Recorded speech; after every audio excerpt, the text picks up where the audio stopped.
Good evening. I'm Sydney Stowe, Director of Film for the Hopkins Center, and I'm delighted to welcome you to our one and only summer virtual chat. If you're local like me, summer is pretty much three things that we live for: the farmer's market, the running of the Prouty, and a visit from our favorite filmmaker from Walpole, Ken Burns. And the pandemic has not stopped us, it has not stopped our art, and it is not stopping this show and his new series. And so we are delighted tonight to actually have a virtual presentation of the making of Muhammad Ali. And one of the great silver linings of the pandemic is it allows us to actually include guests far beyond the borders of the state. And to that, we are being joined by all three of the filmmakers behind this remarkable piece. In addition to Ken, we'll have writers, producers, and the co-directors, Sarah Burns and Dave McMahon, who are longtime collaborators at Florentine Films. And as a surprise, last-minute addition, we'll be having the editor of episode 2, Woody Richman, who is also Dartmouth class of 92. So the show's going to pretty much go like this. We're going to open with some exclusive and extensive clips selected across all 4 episodes. And then we'll have a conversation about the making of the series. We have a couple questions from students, and time permitting, we will take questions from the YouTube chat. So please, as you're watching the scenes, send in your questions through YouTube and we will try and get to them. So I read a lot about this film, and I know Muhammad Ali from my own history, and there's a lot I could say on this, but I'm pretty sure there's somebody that you'd much rather listen to. So I would like to introduce our friend, our colleague, our favorite filmmaker, Mr. Ken Burns. Thank you, Sydney. Hi, neighbors. It's great to be back. I'm sorry we're not in the Spalding with me standing on the side fretting about how high or low the sound is, and Sydney, rushing back to the booth to raise it some more. On behalf of Sarah Burns and David McMahon and Woody Richman, we're really very excited to at least be here with you this evening virtually and to share with you. We'd been discussing for some time some clips that'll total about 41 minutes of time, clips from each one, a couple sometimes, of the 4 episodes and 8 hours of the Muhammad Ali film. We've been working on this for many, many years. We know that there are a lot of really, really good films about Muhammad Ali, but we also noticed that none that were comprehensive, that were interested in his birth and boyhood in Louisville, Kentucky, Jim Crow, Louisville, Kentucky, to all the way up to the end of his life, death by Parkinson's, not too many years ago, and all that went in between. And we were interested not just in the fights, but in who he was, and where he came from, what special thing entered his soul and made him who he was. Obviously, almost without objection, the greatest athlete of the 20th century, but also somebody who intersects in such an interesting way with race and civil rights, the tension between integration and separation in the African-American community, religion and faith. He chose to join a separatist religious sect, the Nation of Islam. The boxing itself, this sometimes brutal sport that is also filled with some unbelievably and hard to describe poetry until you're into it. And then, the issues that we face today, all of the films that we've made have kind of rhymed in the present, and no more so than this one. So it begins to be relevant to the conversations we're having about race, the kind of reckoning we're having about the government and who the government represents, about white supremacy, about the Me Too movement.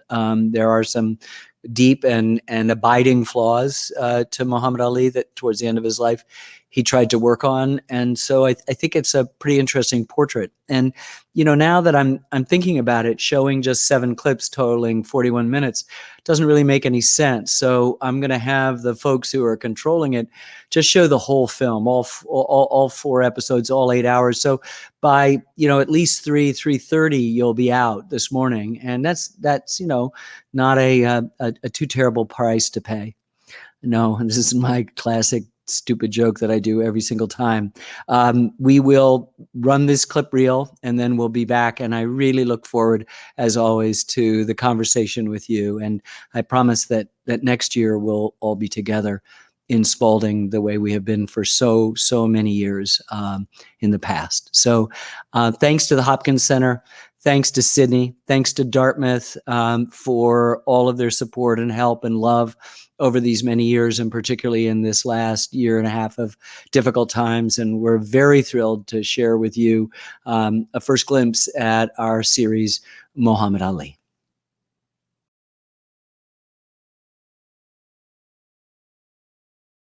Hello, and we're back. Hi. You know, oh, there you are, Woody.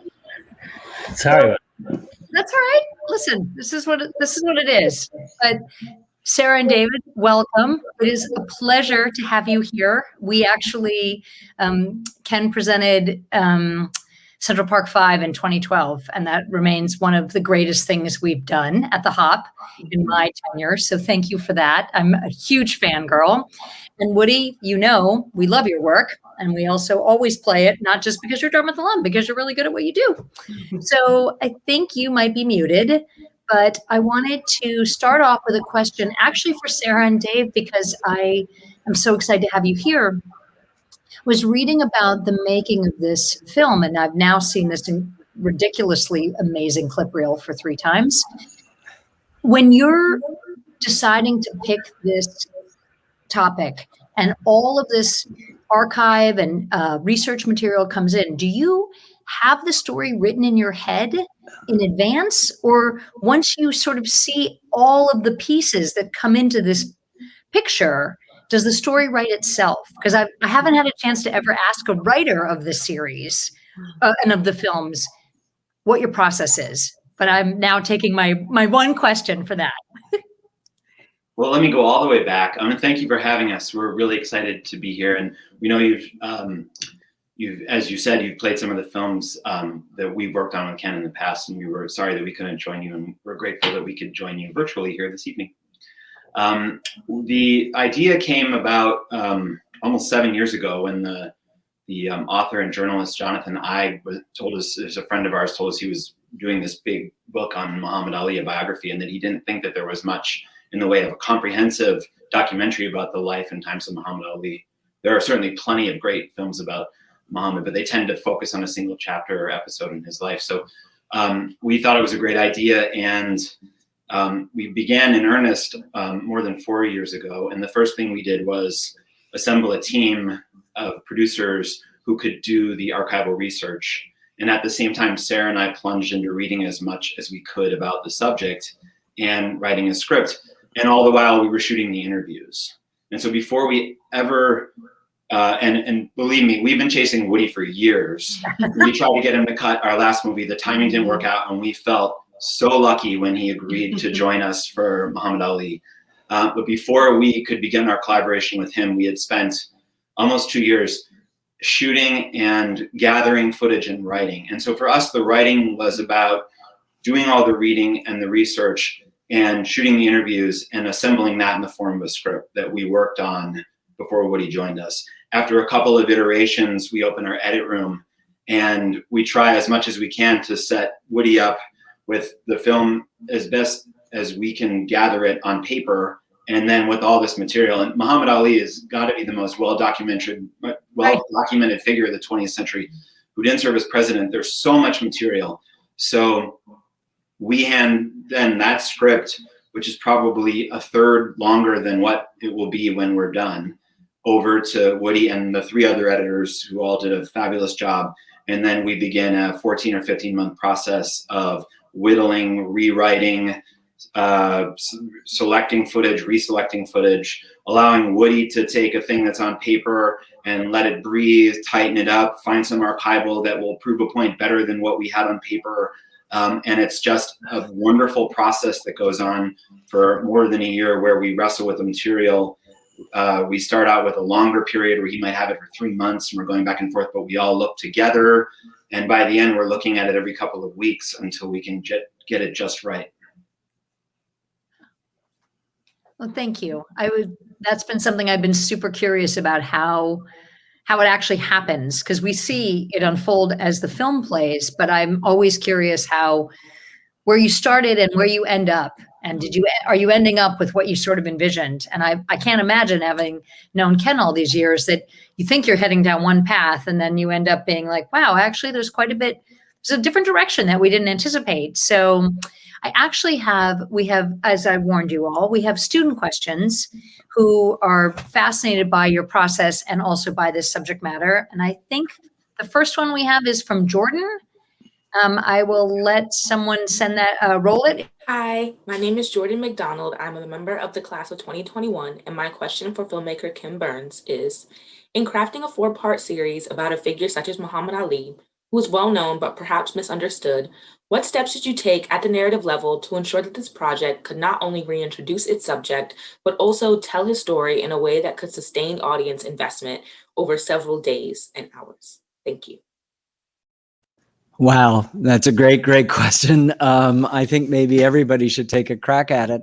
I think that's the heart of it. It begins with what Dave said, that we felt that there hadn't been something done, as Jonathan I suggested, that was so comprehensive about his life. And, we all come with our memories. I'm older than everybody, and I remember the 60 Olympics and the first fight with Liston and the Frazier and all of that.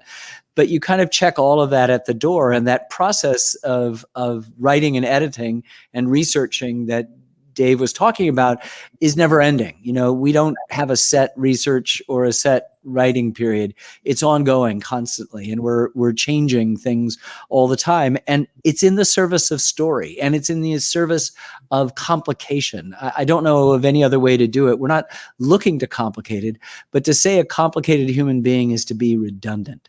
And in the case of somebody like Muhammad Ali, it's just filled with undertow, exquisite and horrible and wonderful undertow. And so we seek to do that and find a balance, working with our talented editors like Woody and Kim and Ted and Algernon, who just are taking this raw material, and all of us struggling over the words, struggling over the images, struggling over the music, over the effects, all of that stuff. And it never stops. And the whole idea, Jordan, is that at no time does someone who doesn't know the story, or thinks they might know the story but doesn't know the interiors of it, ever falls out. That if you are gracious enough, kind enough to invest your attention, as you're suggesting, in a 4-part, 8-hour film about Muhammad Ali, it is our obligation a priori to just make sure that there is not a moment when you fall out of that narrative, that it is new. And it's really important for us to sort of thread the needle between the ideologies of what's going on within the story and without, that we're not following a particular fashion of historiography or our emphasis in one way, and that are willing to take scenes that are working and doing quite well and say, you know what, we found out new information, or we've got this picture, or this wasn't right, and we now need to redo it and take something that was working and perhaps make it less great, but then it somehow makes the adjacent scenes that much better. This is what we do. It is an enormously complicated process. And I think we would tell you, that what it looks like at the beginning ain't what it looks like when we press play here this evening. And that's what we live for. It's that kind of in the trenches, trying to refine and tell a story. It's harder in documentary because of the fact that it doesn't follow the conventions of fiction. It obeys the same laws of storytelling, but it can't make anything up. And so we're very hyper conscious about what we winnow out. And you would presume that the making of a film is like architecture, you're building it. It's actually subtractive. We gather all this material, and then we're really, pulling away from it and finding out what's extraneous. And it doesn't mean that that thing on the cutting room floor is bad. It's actually could be fantastic. It could be perhaps even better than another moment that's in the film, but it's not serving the larger thing. So for us, the combined talents of all the people you see here and many, many other people that you don't see conspire over that multi-year time to come to terms every single moment with your excellent question. Sarah or Dave, you guys want to add anything to that while we have you here?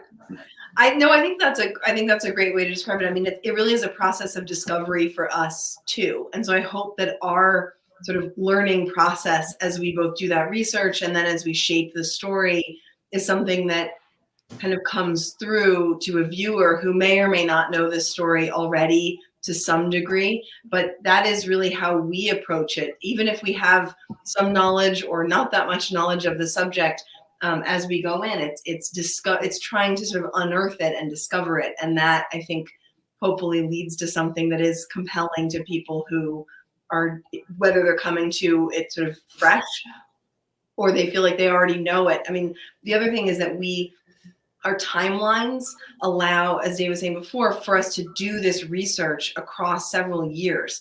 And so our other hope is that we're digging up, and we do dig up footage and photographs and stories. It's also who we talk to, trying to get different perspectives on a story that's maybe well known, but that we're finding stuff that maybe even someone who has seen every Muhammad Ali fight or who thinks they know him really well hasn't seen before, something that's new to them.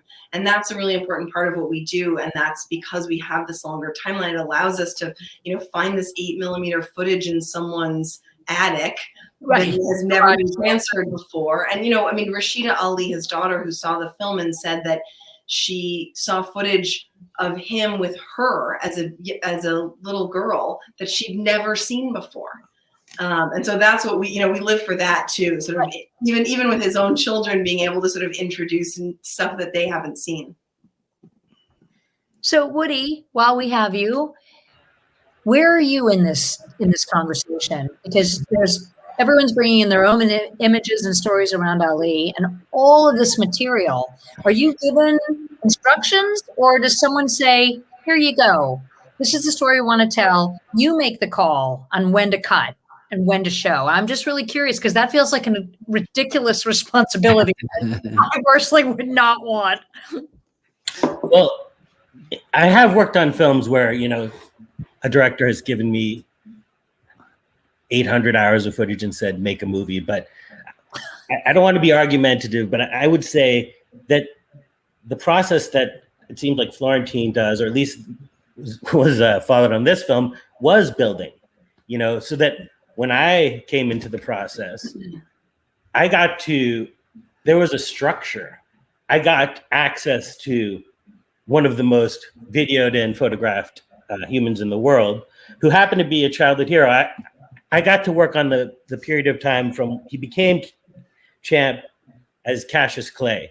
He changed his name, and to the Quarry fight, all through the Vietnam kerfuffle.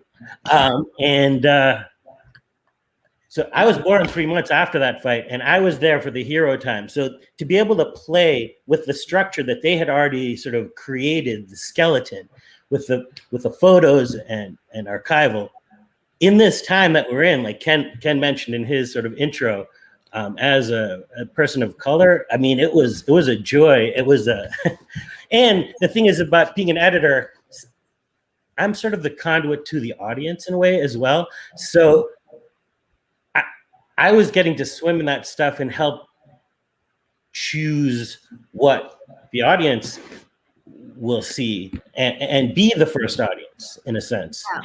And it's a really great job. Dartmouth students, you can follow the traditional paths, but being able to swim in a hero's most powerful decade, you can't buy that, So thank you guys for allowing me and hiring me to do. Other way around, Wood. Other way around. That's awesome. Well, thank you. So I think we have a second question from Ian, and let's roll it. Hi, my name is Ian Scott. I'm a 24 at Dartmouth College, and my question is, looking back on the work that you've done to put together Muhammad Ali's time as an athlete, do you see any sort of similarities in the discrimination that he faced with the issues that athletes like Serena Williams, Naomi Osaka, and Sha'Carri Richardson face today? Thank you. Who wants to take that?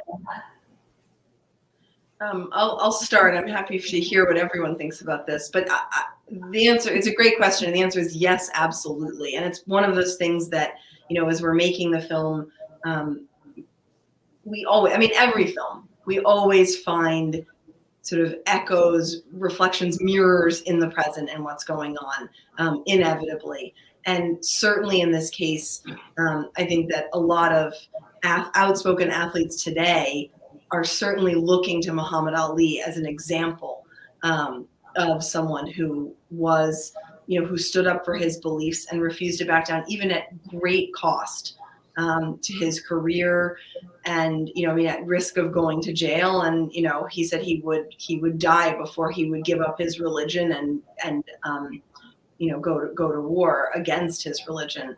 And I think that that is an incredible inspiration to people ever since that moment. I mean, we saw a little bit tonight about the kind of influence that that had on people and inspiration that that was.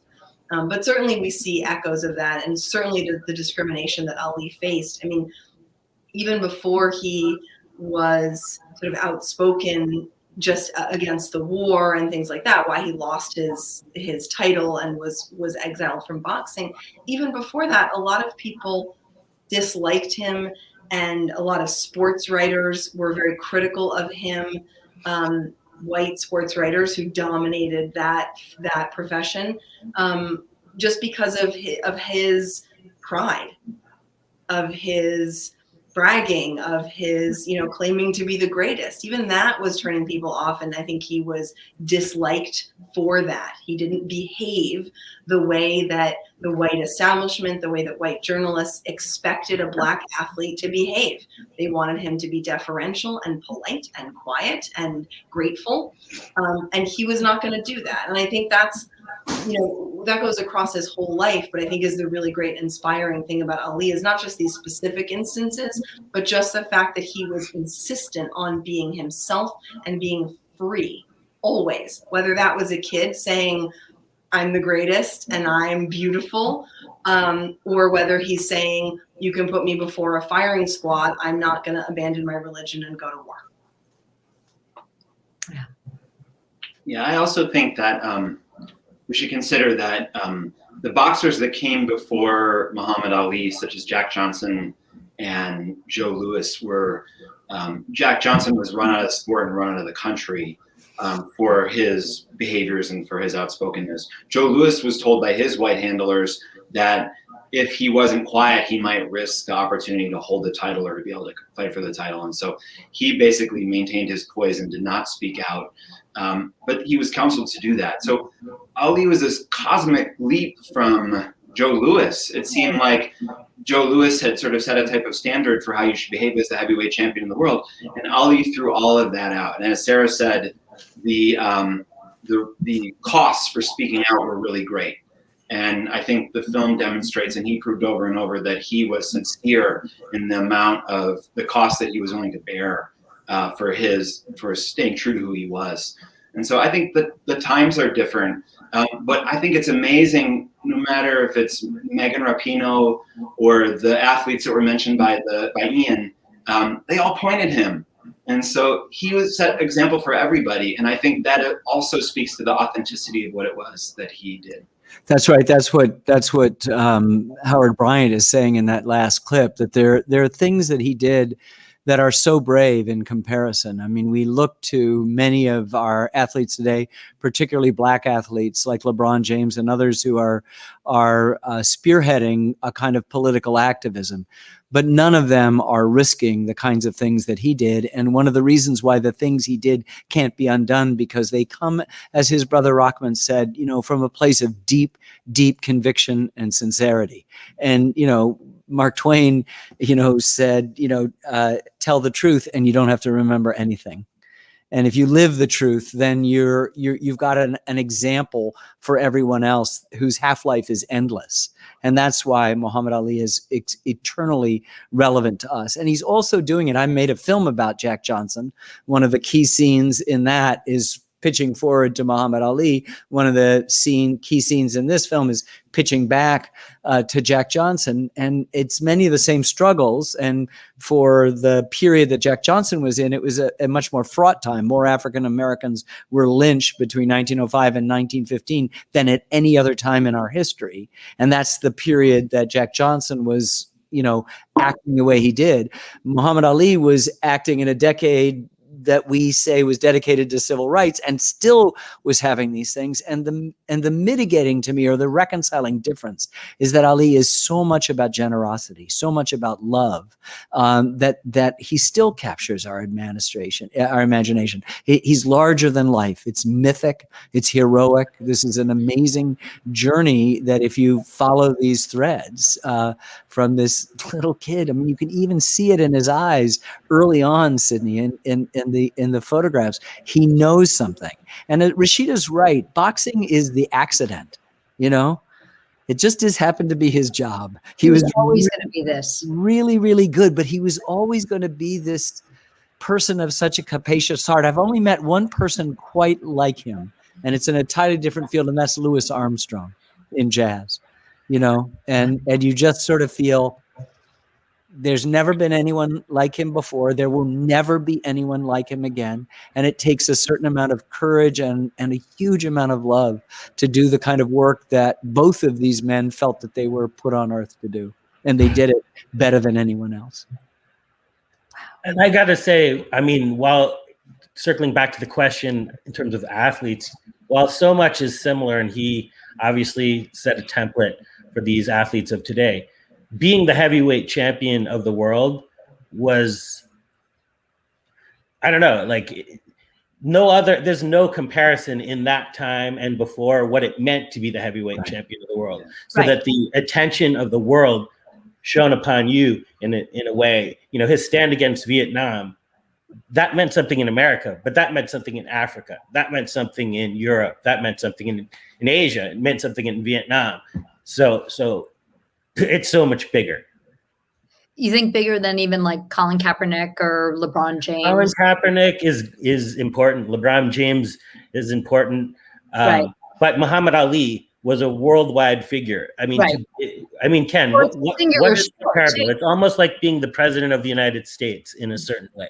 Right. It's the sports equivalent of being the president of the United States. This is why it was so threatening when Jack Johnson, the first African-American heavyweight champion, you had to find a great white hope that could beat him, and no great white hope could beat him. And this when he beat the greatest white hope on July 4th, 1910 in Reno, Nevada, Jim Jeffries, there was white on black riots of the kind that you would see duplicated a few years later in Tulsa, which we've been talking about, but in many other places. Tulsa's not a one-off. Dozens of places at that period. That's essentially the thing that's going to ignite the fuse, this pervasive white on black violence against African Americans who were beginning to ascend into a middle class, who were beginning to sort of assume other positions, create their own neighborhoods and thriving businesses. And that the reaction to that is going to spur the Great Migration that will take place at the end of the teens and continue for 6 decades. And it is only now in some ways being not reversed, but there's a kind of trickle back to the old Southern roots. It's an amazing story. And at the forefront is somebody who just led it in a way that I don't think we can imagine. Woody's absolutely right. To be the heavyweight champion was sort of to suggest who was the strongest and the best. And in the early days of the 20th century, that was terrifying that a white person wasn't the strongest person on earth. And they tried very hard and successfully to get rid of Jack Johnson. No matter how hard they tried, no matter how many years he had to sit out, they could not get rid of Muhammad Ali. Yeah. I think we have another question from a student named Anthony. And the first part of his question is somewhat similar in terms of the narrative structure, but I think it might be something that Woody can speak to about what was left on the cutting room floor. But anyway, let's roll it, Joe, and see what he asks.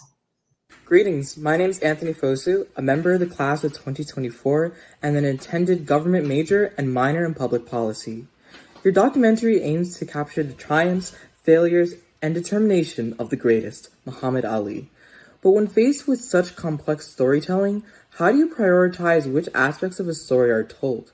And as a follow-up, if Muhammad Ali were alive to view your documentary, how do you think he'd react to your narrative?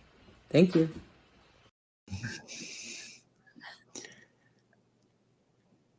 You're muted, Wood. First off, no one should ever speak for Muhammad Ali, so I'm not gonna answer that. In terms of the cutting room floor, the interesting thing that I recently read, I think it was probably a Walter Murchism. I think he might have brought it up in a book. Like the British, using our same language, called the cutting room the joining room. And like, to me, that is what it's about. It's about taking the words that these brilliant minds have written on the page, having access. I mean, I use Jimi Hendrix. If you're in film, to license Jimi Hendrix song is impossible. I got to use Jimi Hendrix, and then I had this mound of stuff. And what could I join together using the structure that was created to I don't know, to make what we made, and what we made is pretty cool. September 19th, everybody. You know, the thing is that I think in the work that we've tried to do, not just in this project, but in many others, is an attempt to be as comprehensive as we can. It's not ever definitive. Nothing's definitive. The past is the most malleable thing there is. And as we discover new information and new memories and new archives appear, it's going to change. The distance we get from the events will also change the way in which we understand and see things. But for us, it was important to try to not avoid it. There's lots of boxing. And as you saw, Michael Bent is an amazing amanuensis that permits us to understand the process, the internal process. He appears only within fights, except for the very end of the film. And so he's from the inside out. He helps us understand, as do many other commentators at the time. But we're also interested in the America that he's existing in. We're interested in his biographical details, his life, his family, his parents, his brother, the people he's with, his marriages, his children, the failures and the successes. We're interested, as I said in the beginning, in the issues that are roiling America, having to do with the Vietnam War, obviously having to do with race and civil rights. And so it's really that calibration that's implied in the excellent question is something that is not given. It's something that has to kind of be organically nurtured throughout the process. And so the writing delivers a whole bunch of stuff to the doorstep, as does all the stills, as does the footage, as does Jimi Hendrix and the rest of the music. And then it becomes our job to try to balance it all and make sure that there's a kind of internal respiration and inhaling and exhaling in the rhythm of the scenes that permits us to not lose sight of all of these aspects. It would be terrific, and there are great films that are specifically about one fight, or particularly the battle with the United States government over refusing induction in the draft, all of which has to coexist in our films in addition to many other threads and streams of narrative and exposition. And so it's incredibly complicated. And I love the joining metaphor, Woody, because that's of course what it is. I mean, the great magic of this art form is that there's a value to the first shot, and there's a value to the second shot, and there are three values to putting two shots together.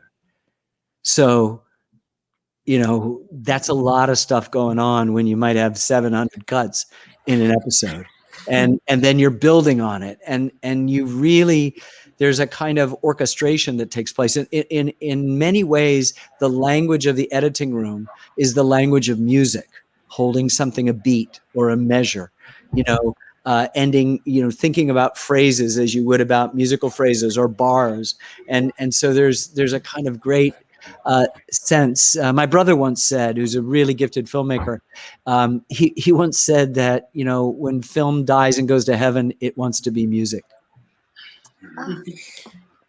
Yeah.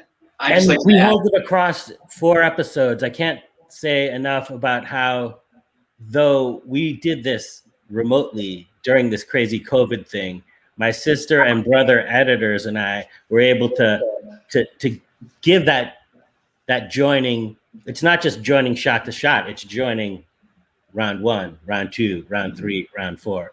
So, yeah, Kim, Ted, and Algernon.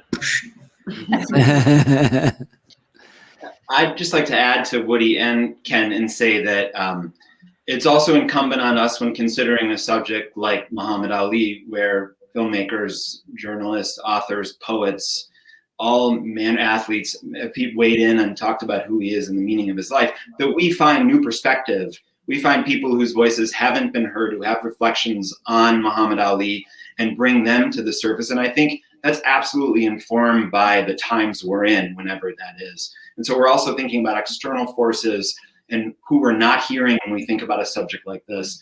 And the other thing that's incumbent on us is we have to think about the mythology that has grown up around the subject. And we have to attack that and chip away at it and make sure that if there's something that has grown up that is flawed, that we remove it or we take it head on and explain what the truth actually is, and maybe think a little bit about why the myth grew up. And maybe in the film we're able to approach that too. And so it's been told many times that after being denied service, I think it was, that Ali took his gold medal and he tossed it in the river. We don't tell that story because we couldn't find evidence that it actually happened. And it seemed like somebody along the way had felt like that was something that they needed to make a part of his biography. And on the other end of that, we're not shying away from his flaws either, because we want a complete picture of who he is. That makes it more human to feel all of that. And so I think we have certain responsibilities when we tackle a subject, whether it's little known or seemingly among the best known subjects, and we take that seriously. Were you able to find other perspectives? I mean, one of the things you said is, I think Ken said this, is that you were choosing a subject for whom there is a remarkable amount of footage and his own footage, as opposed to doing someone that is maybe not quite as prevalent in the media. Were you able to find that? And then the secondary part of that question would be, the rest of Anthony's question is, if Muhammad Ali watched your film, what would he think? I know it's kind of a trap question, but it is interesting. let me try that, just that one, and then you can go to the resources and stuff. It's my feeling. I didn't do the interview with Rashida, so she came to me kind of clean. It would just, I wasn't influenced by, getting to the thing, having to ask the questions, knowing what was left on the cutting room floor. I didn't do that particular interview. And so to me, I began to, as the film was coming together, congealing, I guess, it seemed that she represented him, that she carried genetically and spiritually, more than anyone else we talked to, that little flame of him that we recognized in the earliest childhood pictures to even the silence of Parkinson's towards the end. And it's that something that we're so interested in. I mean, our last, there it is, our last episode is called "The Spell Remains," quoting from the poet Wole Soyinka, who is in the film, and we interviewed. That's another voice that I'll let Dave and Sarah and Woody address. But Rashida, looked at it, and it's something that dissects the failure of her parents' marriage, that has to do with infidelity, and in fact, a more often absent father, though he is incredibly loving, than he wasn't present. And some of the things that even these brief clips that represent, a tenth of the film can only suggest. And she felt it was fair. She understood that the complete portrait, as we know about the people closest to us, if we expect perfection, we will be alone. And I think that he, of all the people I've ever met, gets that, and I'm pretty confident that he if he could talk, he would say good job.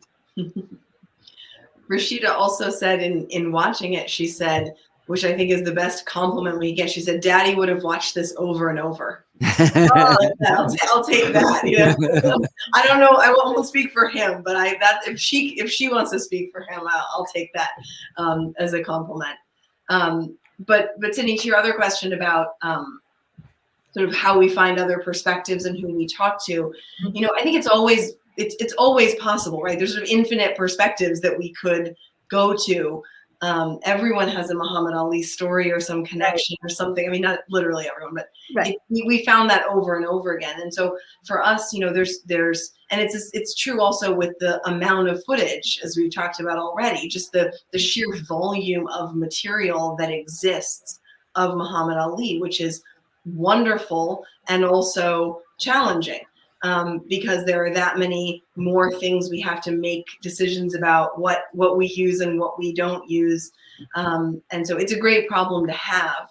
But I think it's true also in thinking about who we talk to.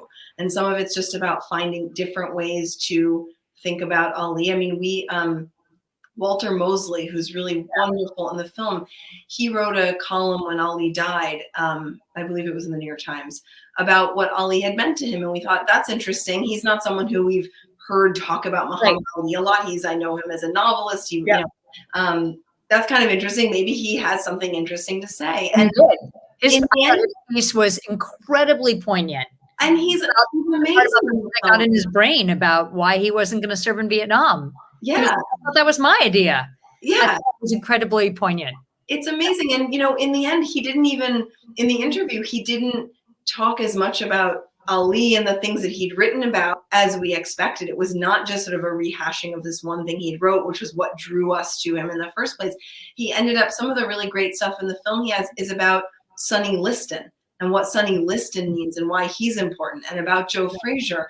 And that was totally unexpected in some way. I mean, we just took a flyer on, like, this guy wrote this one column, you know, this one article about what Muhammad Ali meant to him.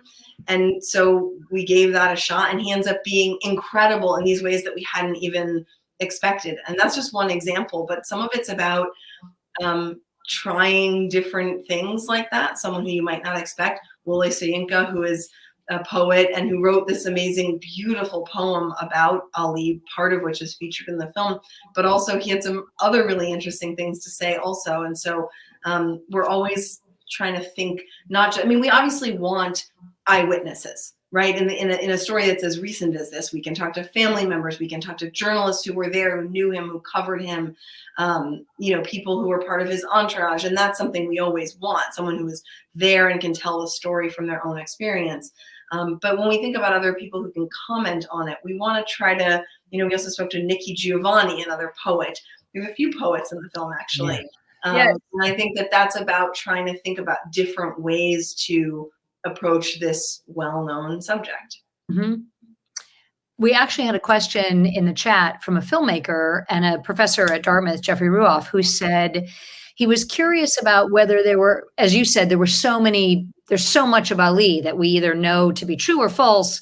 And he asked, you know, were you influenced by any fiction films? Like, you know, One Night in Miami, Regina King's film just came out. And there's another perception of, and I'm just curious whether you found even fiction films as maybe part of the Greek chorus of our perception of Muhammad Ali. Well, that's a really great question. There are, in some cases, films that we've considered using the material about somebody in the fiction world to sort of buttress or complement what's going on.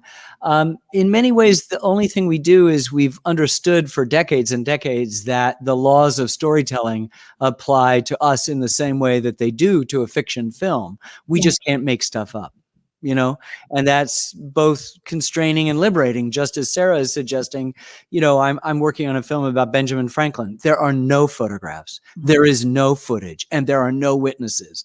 And so there's a kind of tyranny of no choice, which you have to understand, that is complemented in a film like Vietnam or baseball or Muhammad Ali, where there's a tyranny of choice, Too much and you're having to really distill a lot of material.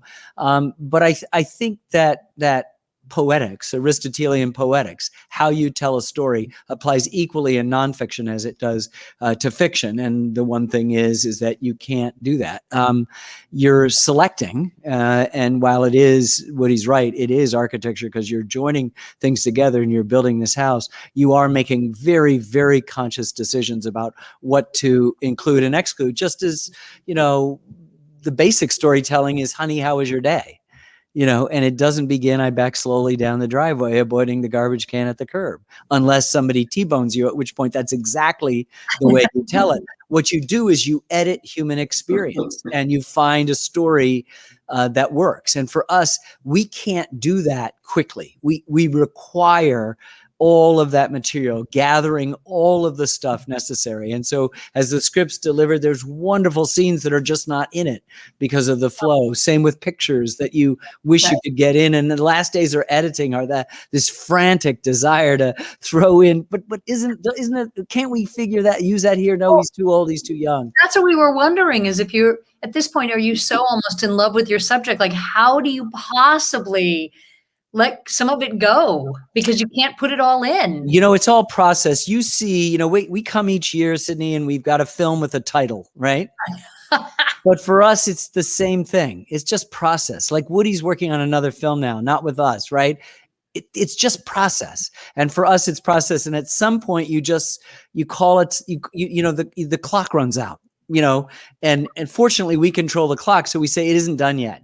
Or now it's done. Oh, it's not done. We need to fix this thing. And then we've got to fix this. And this film has been done for like 3 weeks and we've still just made a couple of little adjustments here and there. And so that's it. But we're on to other things and the process remains the same. So there's not this overwhelming identification as much as there is this bittersweet sense that you no longer have an opportunity to make it better.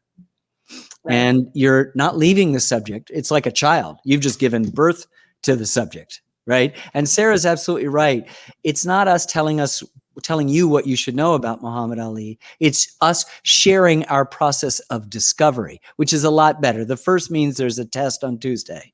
Right. The latter says, hey, you'll never guess what we learned. And we still have the same enthusiasm but only now a deepened appreciation and love for him. So it's not like the blindness of adoration, but it's the bittersweet fact that this is the last, this evangelistic period, when we have to talk about the film, is the last time we really work on it and build it. It's now yours. It's yours. Right.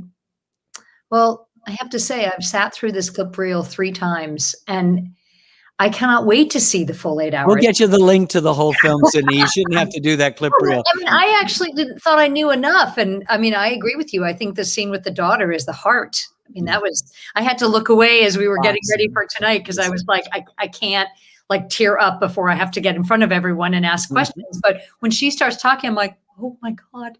So I always answer her. She said, I think that's a good thing. And I said, it is. I've said that out loud. These guys will tell you at every screening. And I've said it by myself. And tonight, muted during the thing. I talk to Rashida as if I'm in church, Well, I cannot thank you all enough. This has been such a pleasure.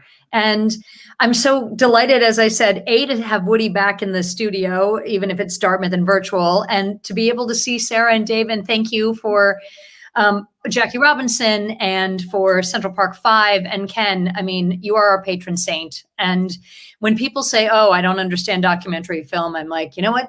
Just go watch something from Florentine. And I promise you, you will have your mind blown. And it is as engaging and as moving and as informative and as important as anything else that we show on the screen. And I think docs get a bad rap and it's wrong. So I'm doing my small part, getting everybody out to watch more. So we love you, Sydney. Oh my God. Thank you so much for tonight. And in a year, maybe next summer, we'll be back. Yep. We'll treat you to, a lovely night at the Hanover Inn and, Spalding, filled with our neighbors.